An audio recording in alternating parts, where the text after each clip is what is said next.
Greatness can come from anywhere. I draw inspiration from the Filipino people and to God and my family. Hard work is the most difficult things in boxing. Let's get into it. Talk Nation, welcome back everybody. Now look, I want everybody for a second to lock in and think of the landscape of the heavyweight division right now. You put the top guys, is who? Is it still Tyson Fury, Deontay Wilder, Alexander Usyk? In no specific order, these are the top guys.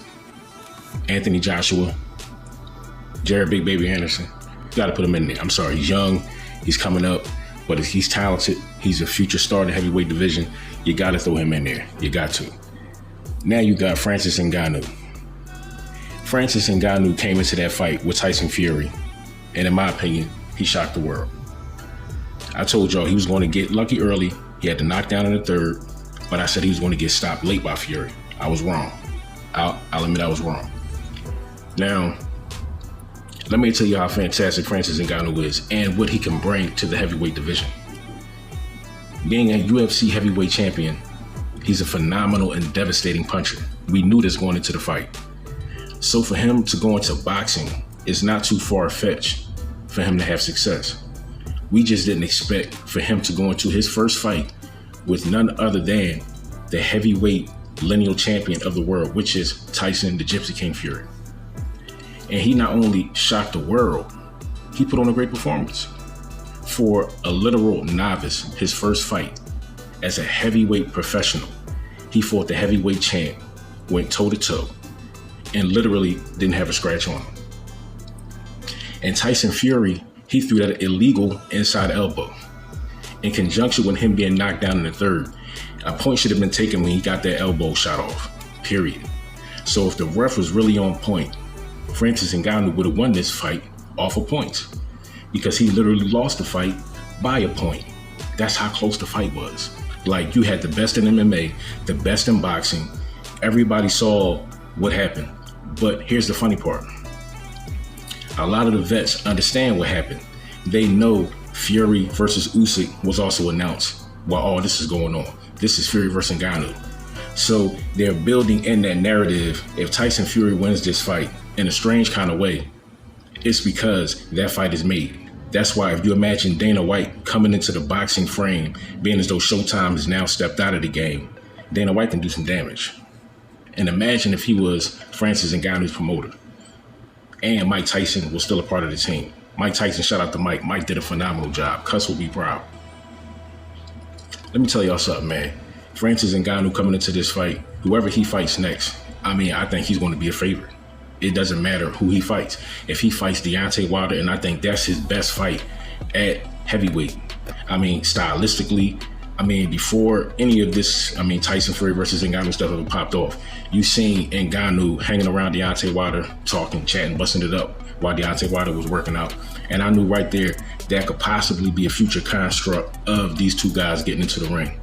Now you hear people whispering about Deontay Wilder is currently training for MMA. I wouldn't be surprised. I've been telling y'all for years, when you look at Deontay Wilder when he fight, his stance is like somebody doing karate.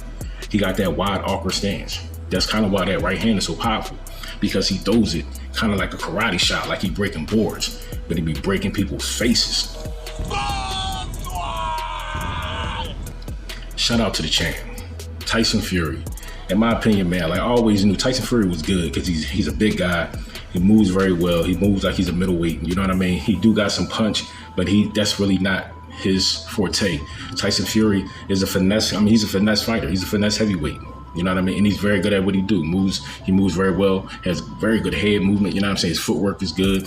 You know what I'm saying? And I told y'all, and I'm gonna reiterate this, Tyson Fury power isn't what you may think it is. When he knocked out Deontay Wilder, that's because Deontay Wilder didn't have any legs in that fight. He was gassed out, he was tired.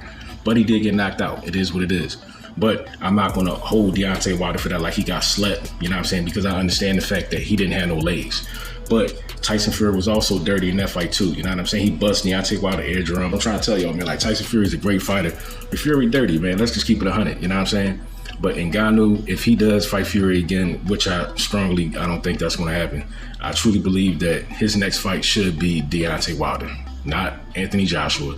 No. I'm sure Frank Warren will love that. You know what I mean? The UK will love that fight. But I believe the next time that he steps into the ring, it will be in Saudi Arabia, just like Fury versus Ngannou was. They are not going to let that money, you know what I mean? No.